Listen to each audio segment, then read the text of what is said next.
Welcome back to the Skits and Giggles podcast. I am Pascal, chief instigator of this show and your host. I'm joined by my co-host and resident engineer, the yin to my yang, the Starsky to my Hutch, Bryson. How's it going today? Oh, I'm very excited to be here, Pascal. How about you? I'm good, and I'm very excited to introduce our guest today. As you know, bike racing is near and dear to my heart, not only as a racer myself, but also as a super fan of the sport. And today we are joined by no other than Anna Newkirk. Anna, how are you going today? Hi, I'm really good today. I'm really excited to be here, to have this conversation with you guys. Well, we'll be talking quite a bit about Anna's career and some of the achievements later on. So I'm going to spare the listener the highlight reel for now. I'm just going to mention World Championship medals. Before we jump into our conversation, let's just briefly mention our social and where you guys can find more information about the Skits and Giggles podcast. We are currently most active on Instagram, where you can just skid into our DMs and follow along at Skits and Giggles. And you can find our website with all the relevant links and info under skitsandgiggles.com. We'll be skipping the listener question for today because we have quite a bit of material to cover with Anna. Bryson and I have been talking about doing an episode just between the two of us to be discussing listener questions soon. So please just keep them coming and we'll pick them up later in a separate show. All right on. So, to start with, to set the scene, I want to start with a career highlight of mine so far, and it doesn't actually involve any fancy destinations or a big race at all. It was one of those weekends where I just brought my kids to see my parents, and of course, bringing the kids to the grandparents means ride time for daddy and free bike time. So I was going around for a ride around the neighborhood where I grew up, checking off some of my favorite trails from way back. And as I got back to the house for some cake, I uploaded my Strava and started looking at some of the segment results. There's a few important things that I noted for the conversation today. Number one, Anna actually grew up pretty much in the same neighborhood as I did. In fact, she currently lives about 5 minutes away from my parents' house. Number two, career highlight time, and this one will be standing the test of time because this trail is closed now. On this special day in April 2 years ago, I was 1 second faster than a World Cup downhill racer. But most importantly, number three, your dad was right up there with both of us. So that leaves the question for me. Are the fast genes of riding downhill like a crazy person, are those in the family, or is that something that's special to you? Well, my dad is more fast riding uphill and down. He's a big roadie guy and cross-country guy. He is quick on the downhill for his age and for the fact that he didn't grow up riding mountain bikes or downhill. But my brother also used to race downhill, and he was really fast and really good. Still is. Still usually beats me. Oh, really? But has he stopped racing altogether, or is that have you beaten him too many times? No, he stopped racing altogether a couple years ago to focus on school, and just because I think. No, actually, ask him that question. Okay, we shall reach out to him later on. Well, I guess maybe to start with, we also want to spend a little bit of time on understanding how you got into riding bikes, because I understand you got into it pretty early on. So maybe can you tell the listeners how you got into it? Yeah, I grew up racing BMX back when I lived in the U.S. I got into that also through my older brother, Bennett. He, just wanted to start one day. He saw some old trophies or something from my dad, who also used to race BMX a little bit. And then he was like, yeah, I want to do that. And I was like 4. I just did whatever people told me to do. So I was given a bike and told, yeah, go ride a bike. And that's basically how I got into riding. Okay.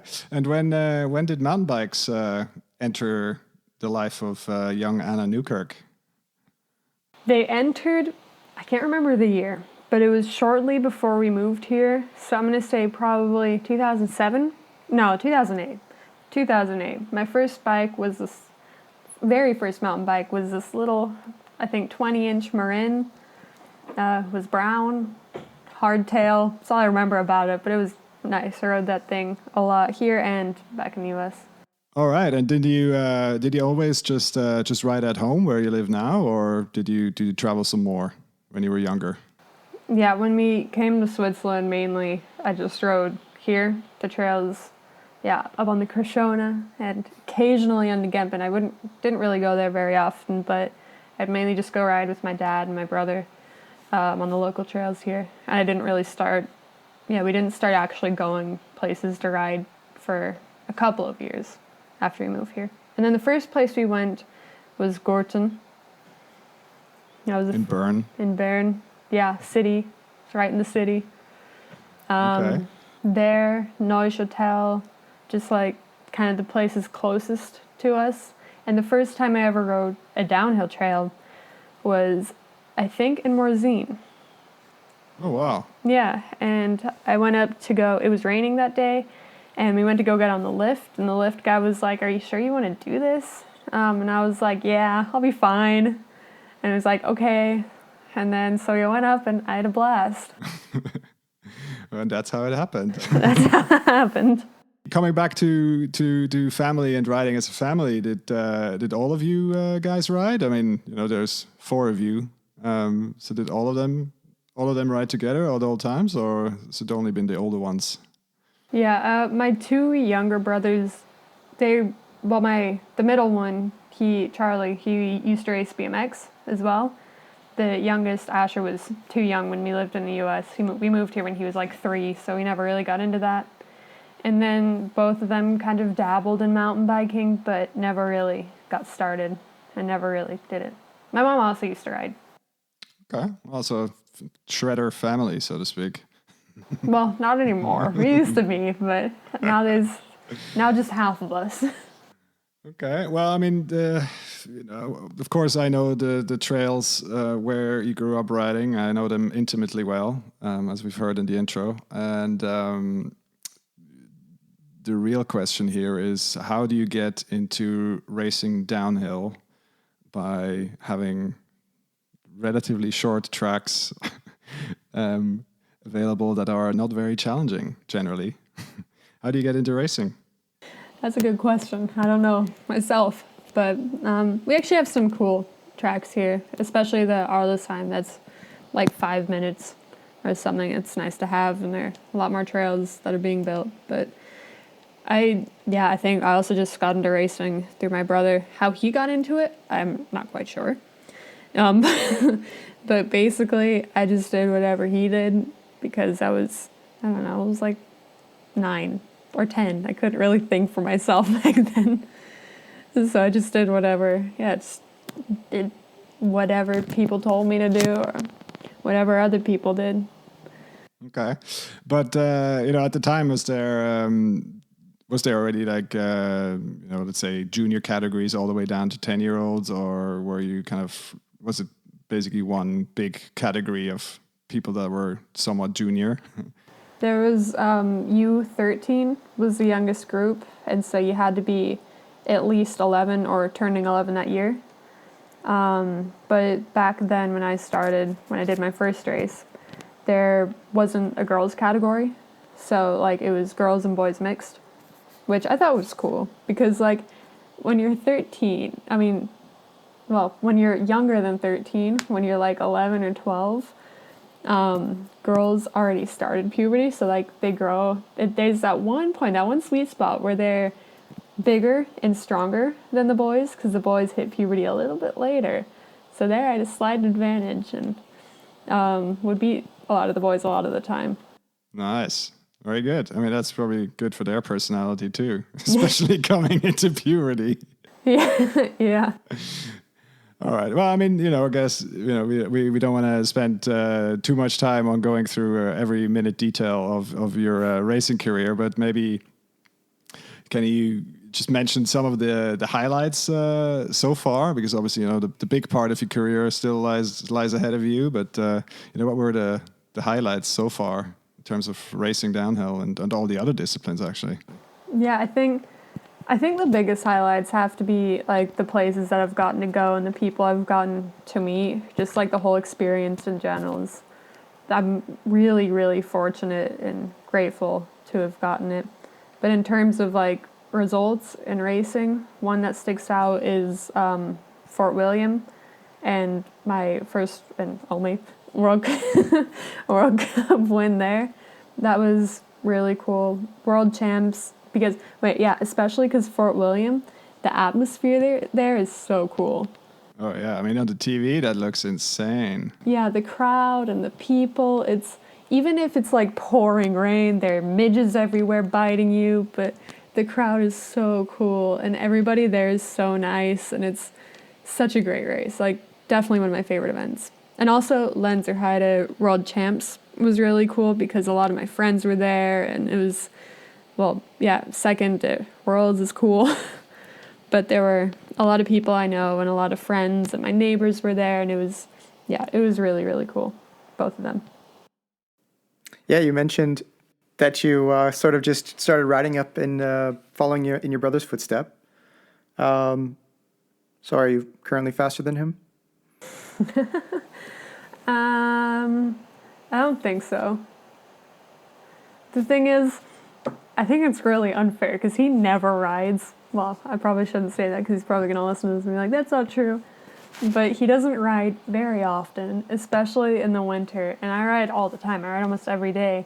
And still, that one time he goes and rides, like even though he hasn't touched a bike in like 3 months, he'll still beat me. And I'll go do like a manual, like I don't know, 100 meters down a hill. And I'm like, oh, shucks. That's not fair. yeah, I think if we went up to a downhill course, like a proper downhill track, we might be similar because I know I'm better at more technical stuff than I am at like flow trails and stuff. So maybe there we'd be similar, but I don't know. I think he'd still beat me, which is sad. The real difference comes, the fourth, fifth, and sixth run that you have to do, because I guess a lot of the World Cup fitness is not how fast you can go on one single run. It's how you go after a whole World Cup racing weekend. So yeah, for sure. But again, I offer to be the judge of this competition, the intra-family competition. The next time I can get to see my parents, and then hopefully get to take the bike out, and then we can all go for a ride. Perfect. Sounds good. Sounds like a plan.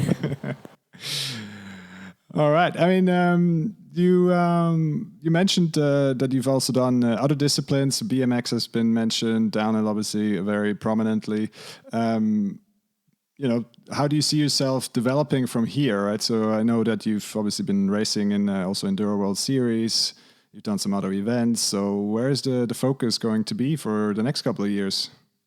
I think my main focus will stay on downhill. It is what I truly love and what I enjoy doing the most and what I'm most passionate about. But I still want to bring like more Crankworks events and Enduro World Series and everything in, because maybe another 4-cross World Championships, who knows? But I really do enjoy doing other disciplines and trying out new things, and I love Crankworks. Crankworks is like my favorite event ever. I love Crankworks because it's such a relaxed atmosphere, and there's so many events, and it's really fun. You're just riding all day long. Yeah. But yeah, my main focus I think will stay on downhill. Okay, and in Crankworks, which events in particular are you most interested in? Speed and style. I have no style whatsoever, so maybe not that, but I love dual slalom. Dual slalom's the best. So fun. Yeah, I guess with a BMX background, that's natural. Not having any style? No, the BMX background is natural to go to gravitate towards dual slalom. Yeah, no, slalom's great. I love slalom. I think they should have a dual slalom World Cup. That would be so much fun. I recently watched a YouTube video where you were on the Young Guns team and you were at the Crankworks Innsbruck. In the video was Lee Donovan. I'm a big fan of hers. She's, like a mountain bike legend. Yeah.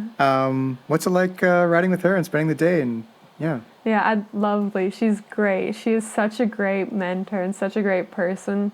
In Worlds 2019, she was the downhill coach.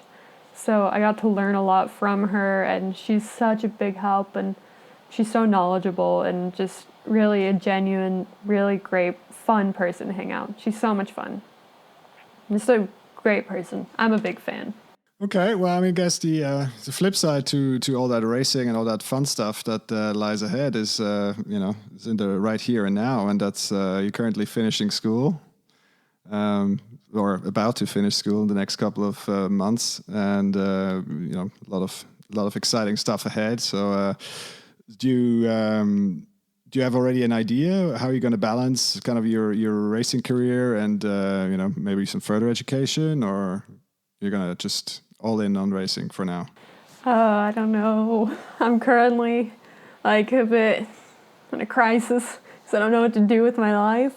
But what I'm currently, I don't know, fixed on, I guess, or what I'm leaning towards is doing online university so that I can focus on university and racing at the same time. Because I feel like if I just did racing, I might get bored because, I don't know, I'm a person who likes to do a lot of things and I like to be busy and I like to be kept busy. So I think doing online uni and racing would be a good balance because the online university that I'm looking at, it does take a little bit longer to get a bachelor's degree. So instead of your normal 3 years, it's 4.5, but it's more spread out and it's a more relaxed schedule. So I'm considering doing that at the moment. An interesting theme that has come up over the last few episodes is this outside in view of mountain biking, which is this kind of the rampage view or the Red Bull TV view of the sport, where everyone also only seems to be in it to have a great time, to just send it, and there's nowhere is there really a portrayal of the sport as a serious professional endeavor. And then maybe, can you just shed a bit of light on, what is your perspective on this? Where is the sport today in terms of its professionalism? If it's, you can contrast it with your school friends in terms of what it means to be a World Cup athlete, and how does it compare to a more traditional sport? Yeah, I think especially nowadays the sport it's gotten really professional, and the athletes and the racers, they really do take it seriously and they train seriously. And yeah, like any other athlete from any other sport would, like, of course we're definitely all here for the good time because if it weren't fun we wouldn't be doing it. And there are still parties and stuff, but yeah, I think it's definitely really professional. Everybody trains seriously, and especially if you want to be at the top, you have to put the work in, and you have to train, and you have to take it seriously. Like, now you can't just half-ass it and expect to, to make it somewhere and to be at the top. Okay. So basically what you're saying is you're not crushing beers at the start anymore and then just sending it. Yeah, we shotgun Red Bulls, not beers now. Sounds much more professional. Much more professional. But yeah, if you maybe contrast it a little bit with your, with your school friends in terms of, you're going to a high school specifically for young athletes that, gives them the time to train properly and have the necessary structure during the day that allows them to cope with the workload. And if you compare that, with, say, more traditional sports, how does your schedule compare? I think the one main difference between like me and my sport and the other people who do more traditional sports, so volleyball or athletics or stuff like that, I think the main difference is that with them it's structured. They're in a club or in a team, or and they play or they train with people who they see every day, and they always train with that club, and it's it's very structured. They have their trainers there and their coaches. And with me, it's, well, I'm not in a team. And even when I was in the team, all my teammates lived far away from me. So I normally train by myself, or I'll go riding with friends. But it's not as, I guess, structured. But I'd say the load is still similar. Like, obviously, it varies from sport to sport. Like, I don't know, somebody who plays volleyball is not going to train the same way I do, but somebody who does, we don't have any marathon runners, but I assume somebody who's a marathon runner would train completely different to how any of us do. Yeah, of course. I mean, but again, that's the beauty of this system, that it allows the freedom for these talented young sportsmen and sportswomen to to structure their day that fits best to their overall needs. Yeah, for sure. So yeah, I mean, if we talk a little bit about the training and the preparation that goes into a World Cup season or a World Cup weekend, I mean, what do listeners have to think about when you say like, oh yeah, well I'm preparing for the World Cup season right now, and it's starting we are now in mid of February, and it's hopefully starting in somewhere in April. So what are you doing right now? I'm freaking out about how close we are to the season. No, but currently spend a lot of the time at the gym. So I'll go to the gym 2 or 3 times a week. I'll go ride whenever I can. Right now, since I'm on vacation and I have a lot of time, I'll probably go ride like 5 times a week, almost every day. And I'll do sprints twice a week. But that also varies. Yeah, I hate sprints. I saw your face, and I hate it. It's my least favorite part of the week. But, it's I hate it, but I also love it, because once you're finished with sprints, it's like, oh, yeah, I accomplished something today. Oh yeah, for sure. No, I mean, I have visions back to by my younger days when. So I used to grow up as a swimmer, and Oh God, kind of like hard interval trainings and sprint trainings and stuff like that, and then coaches would say like, it's only hard enough if you have to throw up, and I'm like, dude, what is wrong with you? Yeah, that's messed up. That's messed up. Yeah. But yeah, no, I mean, swimmers are a special kind of breed, Yeah, and sure. that's why I left that behind and chose bikes, to quote Very Lee good Donovan, choice. who actually Insta handle, I believe, is I chose bikes. So, Yeah. Right. So we've talked a little bit about you're racing multiple disciplines, and we talked about the preparation now specifically for the World Cup downhill, but later on in the season, hopefully we'll also have some enduro races. So how does that change your training approach? Are you spending a lot more time on volume and having the base fitness, or what are you doing right now? Yeah, so to prepare for enduro, I spend just more time on the bike, just a lot more volume, more longer intervals, since enduro stages are usually like, for all of them I've raced, have been like 10 minutes. So I've been doing like 10-minute intervals instead of just 5. It's like twice the length. Longer days on the bike, and just more endurance. Okay. Multiple starts a day, although that's not too different from a World Cup training day or qualification day, right? So you have multiple starts in a day. So yeah, for sure. It's the same on an enduro. Now if we talk a little bit, specifically on a racing weekend, so be that World Cup downhill or enduro, is there anything specific that you do in your preparation, like any routines that you can't live without, you can't perform without? Yeah, I have this really silly superstition where I have to have my nails painted at races, and that is the most important race preparation. Obviously, like, practice and stuff is also good, and recovering and stretching and mindset and stuff, but having my nails painted, that's that's also important. That's the deal breaker. That's the deal breaker. The last time I didn't have them painted was in Ligier 2018, and I died. Halfway through my qualification run, I had a massive crash and couldn't race the rest of the weekend. So, yeah. There you go. So exactly.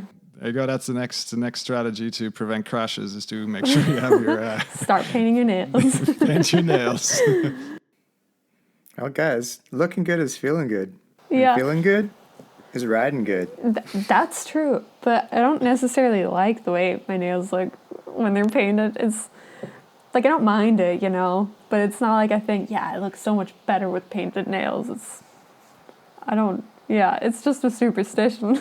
Okay, and apart from the painted nails, which obviously create a lot of comfort and bring you into the zone for a race weekend, what are the other kind of steps you take to be ready? What is important to you? Usual routines, or is it kind of focusing on mindset, only positive vibes, or do you have any other strategies to deal with the pressure? To deal with the pressure, I don't know. I'm kind of relaxed about that, but just to prepare for the race, I make sure I'm prepared. I watch GoPro videos. I go through the course in my head. I stretch in the evenings and black roll and make sure my body's ready. My body's recovered from the day's training. If I had any crashes or I'm hurt anywhere, I'll make sure to get that, I don't know, felt fixed or dealt with. Just make sure that I'm, I guess, physically and mentally prepared. Okay. I mean, we had a very, very interesting conversation the other day on this podcast about fear and overcoming fear specifically. So, obviously that's a very different topic for a racer like yourself. But she, in this case, was talking more specifically in terms of like group dynamics and things like that, and like obstacles. But I would be curious to hear if is an issue for you as well, or is that something you will way past that point where you're scared of a World Cup downhill track, or how do you deal with that? Definitely not. Usually, almost every track walk, I'll be walking down and be like, how am I supposed to ride down this? There's no way I'm going to make it down this track. This is insane. And then the first run, I always just kind of chill. I'm like, okay, it's not that bad.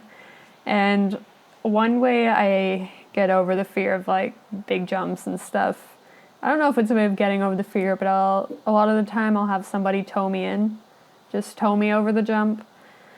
It makes it easier, and especially it's like, well, now I don't have a choice. Now I have to, and it kind of forces me to do it, and it's reassuring to have somebody in front of me who knows the speed and the jump, and I'll talk to people a lot, I'll ask, have you done that jump? I'll ask everybody if they've done the jump or done the obstacle, and, if I know enough people around my skill level have done it, I'm like, yeah, now I'll do it. I have to do it. I have to do it now. I have no choice. I ask a lot of people, and I'll ask riders who are better than me, but who know my riding level. I'll ask them if they think I can do it. I'll just go around asking people, have you done it? Is it hard? Do you think I can do it? It's probably really annoying, but it helps me. Do you always get the one person who says, no, I don't think you can do it, and then you try to prove them wrong? I've never really had anybody say that. I've heard positive vibes in the pits. Because if I know that I can't do, I only really ask if I can do a jump or an obstacle if I already know that I can. I just need the reassurance. So if there's something that I know I can't do, or that I know I'm not going to do, I'm not going to ask about it. I just need reassurance. Yeah, but it's actually again an interesting remark you make is.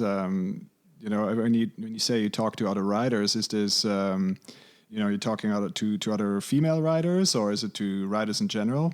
Because again, one theme we start observing is that riding with women is much more supportive than it's riding with dudes, because they certainly in male groups we have I think both Bryce and I, we have plenty of empirical evidence to back up this claim, is that there is obviously a lot of bravado and there's a lot of machoism, and of course I'm going to send it. I mean, hello.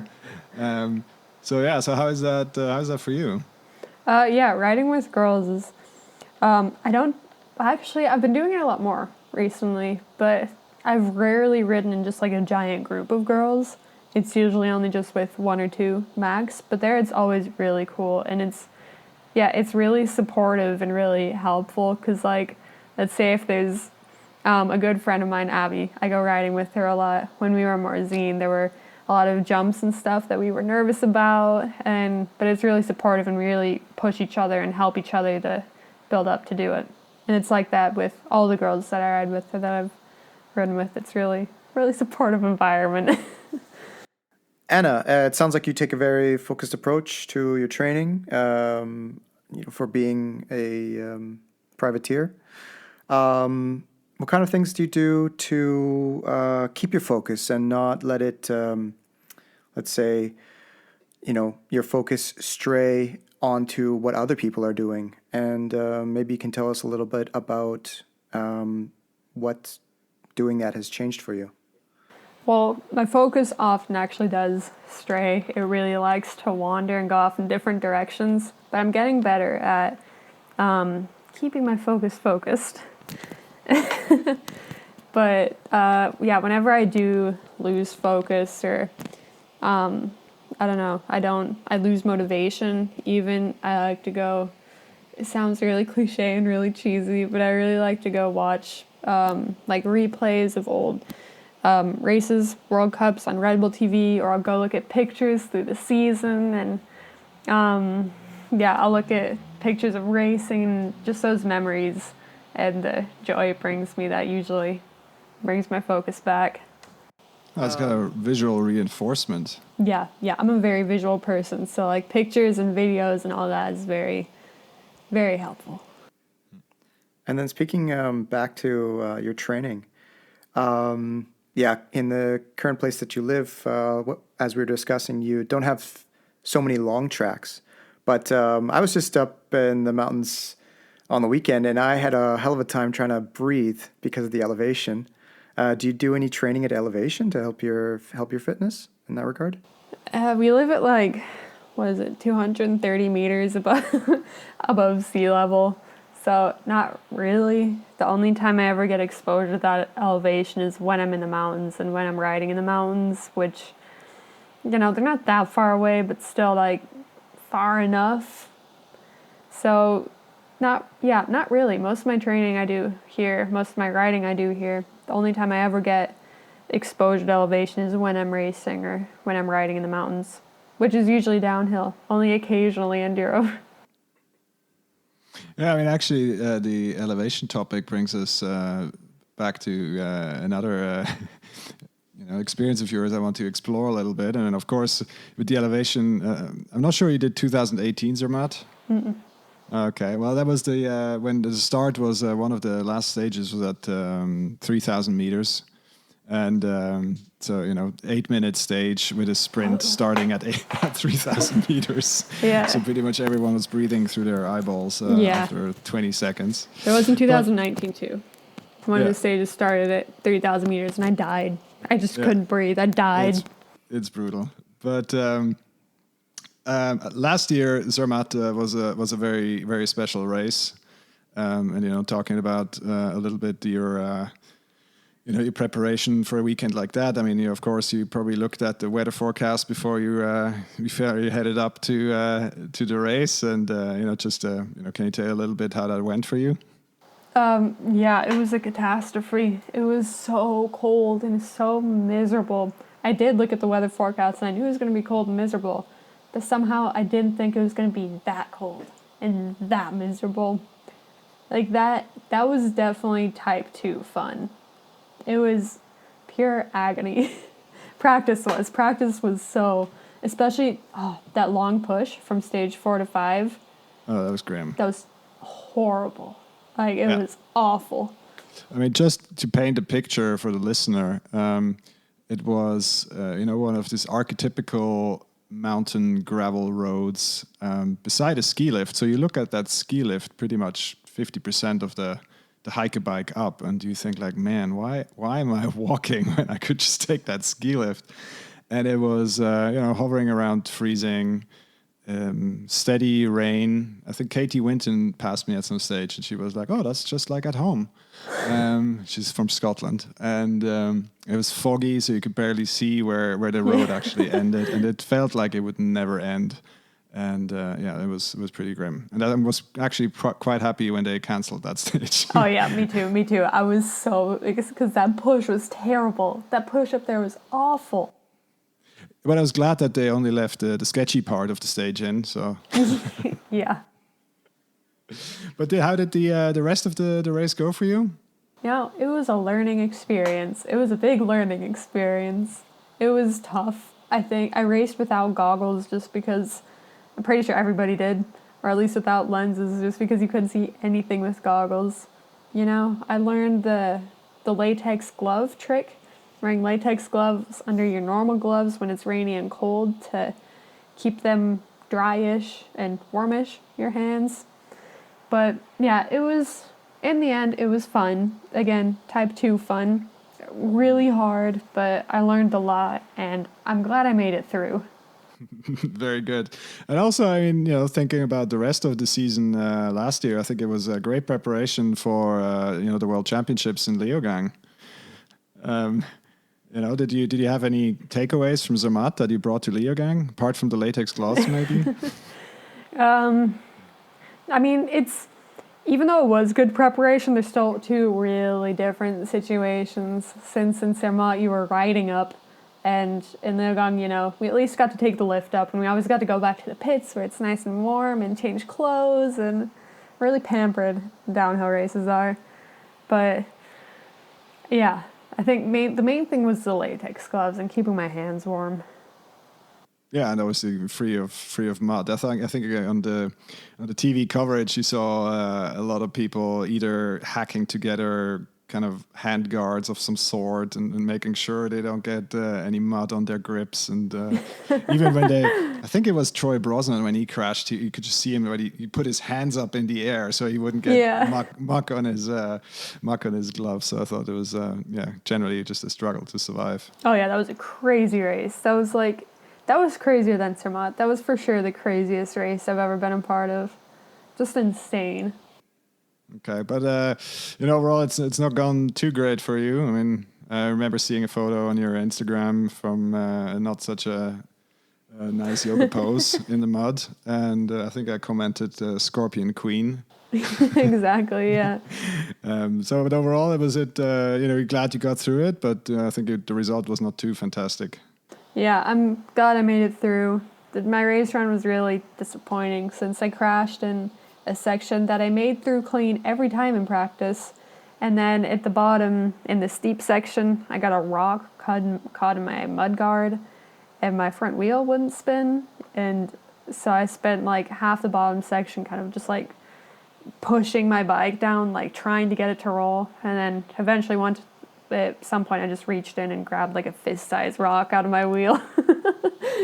Then I could ride again.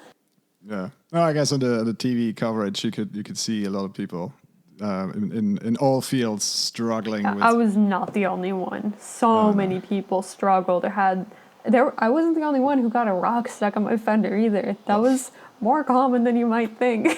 Yeah. No, depending on your bike design, right? So I mean, depending on how your rear triangle is designed and your linkage or whatever, and you. Well, it was in my front wheel, but yeah. Yeah, but I mean, I saw pictures of other riders that had just their rear wheel wouldn't turn anymore. So they would just slide down straight. Yeah, it was crazy. Like it was insanity. But I'm really glad that it did, and I'm really glad that I survived. Okay, so maybe from those two, let's say rather extreme events, what were your kind of your takeaways for this year and obviously your future race preparation? Yeah, those were two very 2020 races. Definitely fit the year that they were in. I don't know, it's kind of hard to prepare for races like that because even I ride in the mud a lot, but it never gets like it does at a race because you don't have like 200 riders going through it like every hour for multiple times a day. So it's really hard to prepare for conditions like that, but I guess just more mud riding and rain and stuff. Better equipment, because I mean I was lucky enough. I was Yeah. lucky enough for as preparation for Zermatt, because I did the Enduro 2 or Enduro Team as it is now called. Fantastic event, by the way. If you ever have the time to do it, you should do it. Because in 2019, when I did it for the first time, it was exactly the same conditions as in Zermatt. It was, the prologue was kind of semi-dry-ish, but clouds started rolling in. It started raining heavily for the afternoon stages. By the time we started the last stage, it started snowing. It snowed all the way through the night, like 30 centimeters of snow. So they had to cancel like half the race on Friday and then and also on Saturday. But what I learned there is that you cannot bring enough gloves to a race. You should always travel with your winter gear when you go to the mountains, and yeah, so there's no shame in bringing 2 or 3 pairs of gloves in your hip bag or whatever your race bag for when sure. you go. So yeah, so another pro tip: Ziploc bags. Yeah. Ziploc bags or waterproof bags. I have these really great reusable waterproof bags that I put my goggles and stuff in for when it's wet. Yeah. Definitely waterproof bags. Lifesaver. Anna, you mentioned you're quite versed at riding in adverse conditions, mud and such. I just want to know, maybe actually, I'm going to sneak in a listener question here. What stop on the World Cup schedule has the best tasting mud? Well, I've tasted lots of Scottish mud, lots of Fort William mud. I've gotten lots of tastes of that. Definitely don't like it. Hurts. Left me lots of bruises. Mud tastes terrible. I'd probably say Val di Sole. Is it like gelati or what? Like pizza. Oh, yes. Yeah, it's pizza flavored mud. It's great. Lots of had enough face plants there too to get a really good taste of the dirt. So you're heading into the elite season, and I understand that it can be a little bit hectic for juniors on a race day between free practice and the race. But as an elite racer, you're going to have a little bit of time between these two runs. Have you thought about how you're going to spend that time? Well, that's if I qualify. Gotta qualify first, but yeah, at the IXS European Cups and stuff, I'm used to having like a big break there, and usually what I do in that break is take a nap and stretch and stuff and just kind of eat. Oh, I'll have time to eat. I never had time to eat as a junior in between practice and race, so eat. That's what I'm gonna do. You have a go-to snack or meal? Pasta and pesto. Right on. Carbo load. Yep. Classic. That's like the classic mountain biker race meal. Oh yeah, I mean it's easy to make. It's readily available Yeah, for anywhere. Sure. And it's good. So you're going into a privateer season, and I think a lot of people are going to want to know, well, what's your setup going to be like? Can you spill the beans on anything, or? Yeah, I'm really excited about my setup going into next season. I've put together a lot of really good sponsors and a lot of really supportive people. My bike's going to be great. All the components are great. My whole kit and helmet and goggles and everything's going to look good. I have a great mechanic who's going to help me, and really excited about it. A mechanic? Is this the Jewel or Jule? Yule. And who's this? She was a mechanic on the SRAM Young Guns team. She started the year before I joined, and then I joined in 2019, and she was my mechanic, and we get along really well. She's a great person, and I enjoy hanging out with her. She's a great mechanic, yeah, a great friend, just in general, very pleasant to be around, and yeah, we work really well together. So she's going to be coming to the World Cups helping me out. I'm really excited about it. Great. Sounds like a winning combination. It is. Cool. Yeah. Speaking of winning, I mean, what are what are the goals for the coming season? Winning, obviously. No, Obviously, yeah, that's a very far fetched goal. That's very ambitious. of course, and I know if proper sportsman or woman's psyche is to think about process goals. So Exactly. as let's assume you nail all your process goals and you hit all your marks, your preparation is dialed, the fingers are on point. What is the dream scenario for 2021? Well, obviously, I don't think anybody enters a race and is like, yeah, today I want to get fifth. Like, everybody wants to win, obviously. You don't, or at least I don't enter a race and don't want to win. So, obviously, I want to win. However, I don't think it's very realistic for next year. I've still got a lot to develop and a lot of improvements to make, which I am making slowly but surely. But I've still got a lot of room to grow and a lot of stuff I need to get better. But I would be, I am aiming for a podium, maybe. That would be nice. Okay, I mean, Top of course, tens. as you say, I mean, results are, sometimes. I'm not saying wishful thinking, but I mean, it's yes, you can talk about your goals in terms of results, but what you talk about development and getting stronger, getting better. What are you focused on, this year and maybe next year to get you towards those goals? I think training consistently, getting stronger, working on my skills, getting more comfortable jumping, because that's still one thing that I'm always, a little bit scared of doing, because big jumps are scary. Let's be honest. To me, at least, they're scary. Work on my weaknesses, become more consistent. So not just be like, on a good day I can do good, but make it so that on any day I can do good, and that it's not just a one-off thing. One question I'm really curious to hear your take on is, of course, the question of women in the sport and inspiring the next generation. I've been pretty transparent about my own goals with this podcast, and of course, I want to educate myself a little bit in what I can do to make sure that this actually happens. The first time we met, the back end of last year in person, I mean, this time rather than on Strava, is you did a little giveaway on your Instagram of your old race jerseys, and I was like, well, if my daughter is anything like me or my better half, then she's definitely going to be growing into that jersey relatively soon. So I better get one while I still can. And but what other things are you doing to inspire the next generation? Yeah, I think the most important part or way to inspire women and inspire girls to ride and to get on bikes is representation.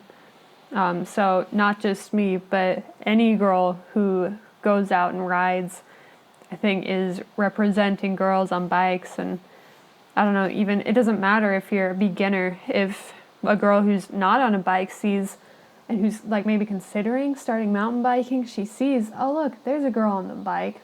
That's really cool. She can do it. Maybe I can too.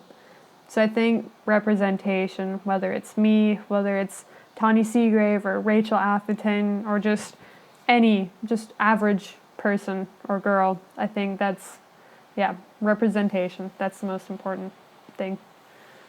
And where do you think the sport is currently at in terms of representation? Right. Of course, there's always more that can be done. What do you think? Where are we at with in terms of maybe the racing scene versus the general riding scene? Do you have any view on that? Yeah, I think we're at there's been a big development, in my opinion. We're seeing a lot more women in the free ride videos and the cool edits, like Vision. That was Veronique Sandler's thing, and she's a woman. There were, I'm pretty sure, proportionate amount of men and women in there. we're seeing a big, or at least I am seeing a big increase in generally women on mountain bikes. Like when I first started riding, I was a lot of the time the only girl or one of the only girls in the bike park, and now I'm never the only girl. There's always other women, always other girls out riding, and I think that's really, really cool to see. That's actually a very good point you make, and I can provide some evidence to that, right? So my own daughter, she's going to be 9 this year, so. But it's crazy how it's the simple things like last year we were on holidays in the mountains, and she was like, oh wow, there's all these other women and girls that are also riding, and of course we watched the World Cup on Red Bull TV, and she's like, I make a conscious effort to actually, when we sit down as a family to watch the replay, that we actually watch the women's first, and then that we see it as a family, that she sees that that women and girls are doing the same stuff that I'm excited about, and yes, maybe later on I'm going to watch men's in my own time, but this is all stuff that inspires a generation, and hopefully gets more into both racing and riding in general. Maybe a last question on like the support and getting into racing and support systems. What are your thoughts on the development paths that are currently available for someone like you, in maybe specifically in downhill, or versus, for example, the more traditional, let's say, Olympic disciplines of the sport? Do you think there's more that needs to be done, more that could be done, and in which way would you like to see more support? Yeah, I think it really depends on where you live and what country you're from. Like, for example, the French, whatever they're doing, it's working. I don't know what they're doing, but it's clearly working. The French dominate both cross-country, downhill, and enduro. So whatever their system is, everybody else needs to copy because it works. But what I would like to see more of in everywhere is more pathways and more programs for downhill racers.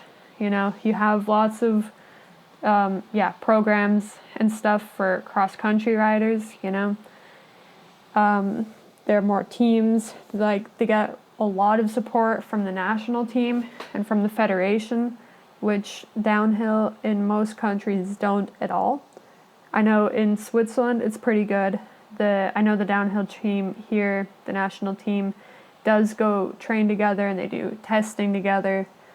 But yeah, that's here, and in France, Italy, Austria maybe a little bit, but that's about it. You don't really, I don't know. I know, like, in the US there isn't like a national team for downhill, but in cross country there is, and their cross country riders get a lot more support financially and in terms of resources than downhill racers do. Okay. Well, maybe follow-on question to that is, of course, you kind of fall in between the let's say the two worlds, right? Because you're living in Switzerland, but you're racing for the US. Obviously, the big question is how have you made sure that you do get the support that you had and that you have right now? How have you gone about making sure that you have all the resources that you need to succeed? That's a hard question to answer. I think just by racing and going out there and meeting people and building connections and relationships with people, I think that's the most important thing that that anybody else can do. Just going and meeting people, talking to these brands, talking to the managers or to the marketing people, just to anybody who will be willing to support you and help you. That's for sure the most important thing, and the most important thing I did, just meeting people. What are your thoughts on kids camps? Maybe a downhill kids camp, or just general mountain bike kids camp. Have you been involved? Are you, what are your thoughts on that? I think they're great. I've never been involved in them. I have given kids courses. I did some with TrailNet a couple last year.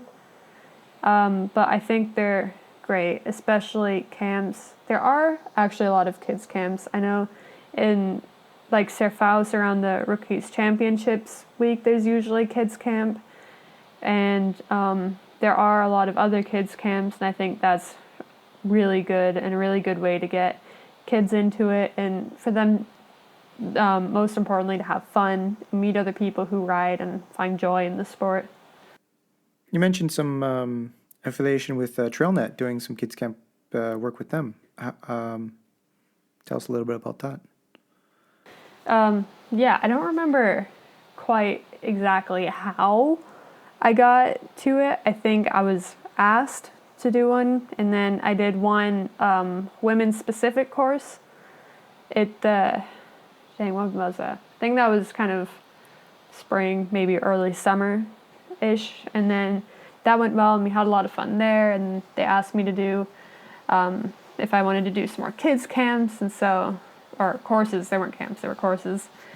And I was like, yeah, of course. I had a really good time, and then so I went and did the kids courses, and now I'm signed up to do the actual education for the courses, so that I can do them properly, and it's not just freestyle, so I actually know what I'm doing. Yeah, I'm signed up to do that in October of this year, I think, to do the course, to learn how to do courses. Sounds great. Yeah, I used to dabble a little bit in that myself. I had a lot of fun with the kids. Yeah, they're fun. They're funny. They are really funny. They don't even care. They're just having fun.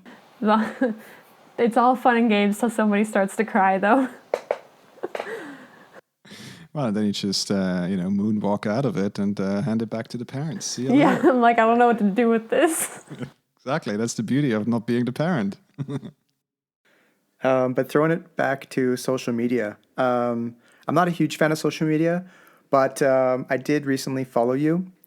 So I checked out your Instagram, and I noticed one of the more recent videos that you made or posted had the Beastie Boys Intergalactic track. Is there a story behind that? It's one of my favorite tracks. Oh, I love the Beastie Boys. Love that song. Thought it was fitting. Great song, yeah. I just thought it was a great song. At that point where I posted that video, I was listening to it obsessively. So it's obvious choice. Yeah, perfect reason to do so. All right, maybe one final note on social media. I mean, we've talked a lot about, the importance of it with James, because obviously he has a very keen interest in social media as a marketing tool for his business, and you are obviously on the other end of that chain, let's say. So you're the one providing the content for that marketing and all that social media. So how are you approaching the whole social media topic, and how you work with the brands to represent in a certain way? Yeah, I think social media for me in general is a really love-hate relationship. I hate how important it is, and how much brands really do care about how many followers you have or how many likes you get. I think it's stupid, but also I do enjoy like creating videos and making edits, or I don't know, I really do enjoy that part and the creative part.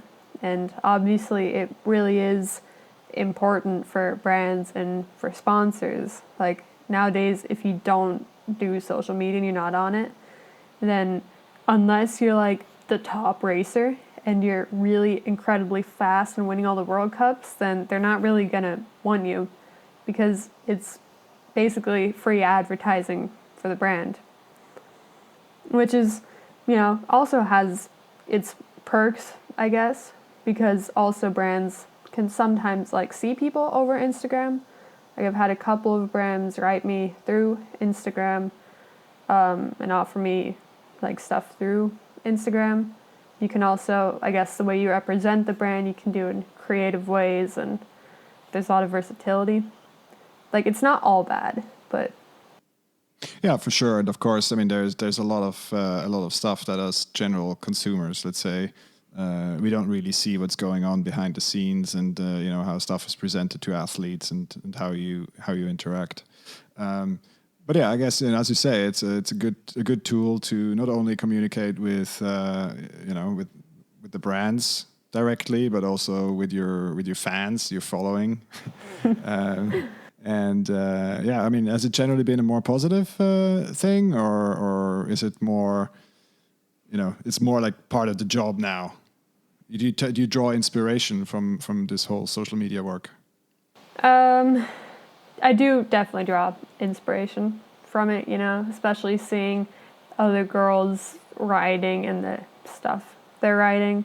Like a friend of mine, Sam Soriano, she recently posted this video of her doing these massive rampage features, and I'm like, whoa, I want to do that too. I can't, and I know I can't because it's insane the stuff she's doing, but it is really, yeah, I can definitely draw inspiration from a lot of the stuff that people post and the stuff I see. It's just, there's a very fine line between, for a lot of people, between drawing inspiration from something and putting yourself down and being like, oh, but I can't do that, I suck. So yeah, I don't know, for a lot of people, I feel like that side is also a big possibility. For me sometimes too. Like I'll sometimes see things, videos or pictures, and I'm like, I could never do that. Dang, and then I'll feel bad. But sometimes, a lot of the time, it's inspiration. Oh yeah, I mean, I think social media as a, as much as people are bagging on it, there's also a lot of positive things, right? So again, we talked about it with James, right? So the simple fact of swiping through your feed and seeing all these cool edits and cool photos of people riding in places and stuff like that, and you're just like, wow, I really want to get out and ride. Mm-hmm. And so I can, as we always say, there's a balanced approach is probably the right thing to do with this. And just being like able to connect with people through social media, because a lot of these people, a lot of the friends and people I know from racing, I don't see very often. So it is cool to still like keeping connected to them through social media. If I can throw back to this cross or multidiscipline athlete approach, I recently also saw. I was really cruising through your Instagram, so you posted a story that you got a entry to the Val di Fassa EWS around the end of June. Now I know it's notoriously hot up in the mountain there. Are you prepared to do some high altitude, high heat stages? I'm scared. I've heard stories from that. I'm pretty sure that race specifically, and how hot and like almost unbearable that race was. So I'm a little bit scared, but I'd rather have hot than cold. So as long as it's not how it was in Cermat, it's fine. Just bring your latex gloves. Yeah. Whether I'm prepared or not, though, we'll see. Although, I mean, I think that will be a very interesting concept this year for the EWS is these double headers, and I think people are completely underestimating how hard this really is. Oh yeah, I'm gonna die. I already know that. Yeah, your downhiller fitness is gonna be stretched, because I mean Val di Fassa is I think it's a 2-day race twice, right? So and then you practice on top of that. So. Yeah, I'm already prepared to die. I already died at a normal EWS where it's just one race, and now 2, a double header. I'm gonna die. But I'm prepared to die. I'm double dead. Well, yeah, I think it's exciting. I mean, I'm really looking forward to try out a double header. I'm gonna do La Tuile. I think it's cool that they try something new. Of course, 2021 will be as challenging for racing as 2020 was, if not worse. And I think the positive thing to do is to at least try. And I think with concentrating the racing, yes, for us it's obviously great because we can drive to most of the races. Yeah. But to concentrate it in a single spot where teams can kind of congregate and save cost and travel in for certain blocks. That makes a lot of sense and should hopefully provide us with some exciting racing this summer. Yeah, for sure. Well, I mean, I guess on this positive note, I mean, we're coming a little bit towards the end of our time. We have 3 questions that we like to ask all of our guests to close out the show. Is it okay for you if we just go through these now? Yes. Right on. Our first one is, let's talk a little bit about the bike that got you really stoked on riding. Was it that Marin? No, I didn't ride. Not really. I didn't really ride any downhill on that. I think the first bike that I rode like downhill, using air quotes. I know people listening can't see that, but just bear with me. I am. That I rode downhill on was this old hardtail Kona. Well, it wasn't old at the time. It was maybe like 5 years old then. That was very fun. That one definitely got me stoked on riding. And another one that played a very big part that got me stoked on racing was a Kona Stinky 2.4. A mullet, 24 rear, 26 front. Wow, that is extra special. And again, as we said earlier, this is if there is one theme that stands out on the show so far, it's the Kona Stinky. The Kona Stinky, the OG downhill bike for a lot of people. Exactly. The second one, and it's a bit out there, need to stretch your imagination a little bit, is, imagine you're Harriet Schedini and you're a bike magician extraordinaire. You can make riding a bike more awesome for anyone by the stroke of a magic dropper post. What would you do? I'm really torn on this question. I don't know what I would do. I think I'd give everybody, including myself, a little bit more steez. Because I personally have no style whatsoever on a bike. So anytime I'll do like a table or a whip, I'm like, whoa, that's so cool.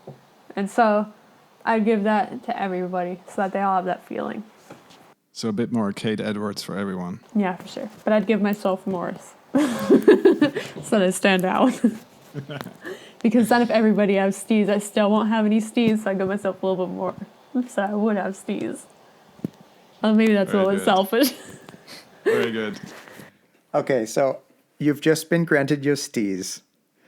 Please tell us how you would use it to make a great skid. Well, it's all about the roost. Your skid. It's all about the roost, and especially when it's adrift, it's about having like your bar turned and your wheel like kind of out, you know? It's like your front wheel's rolling, it's going forwards, and then your rear wheel's out, skidding and drifting, and there's like a bunch of roost. That's how. I see you're very, very technical about this. Very passionate. That's what I like to hear here. Very passionate skidder, as are we, exactly, as we are. Right, Anna, we're really at the end of our time now. Thanks again for doing this. It was really, really cool to talk to you. If listeners have any questions or want to learn a little bit more about you, want to reach out to you, where can they find you? On Instagram, probably. My username's Anna Newkirk _ creative, I know. Very cool. Well, we can always put that in the show notes. And, with that, I say thank you again. This was fantastic. Thanks, Bryson. It was cool to talk to you, too. Right on. And thank you for having me. I had a great time. See you soon. As I said, you should come to the house for some cake next time in Basel. Definitely. Let me know when you're here.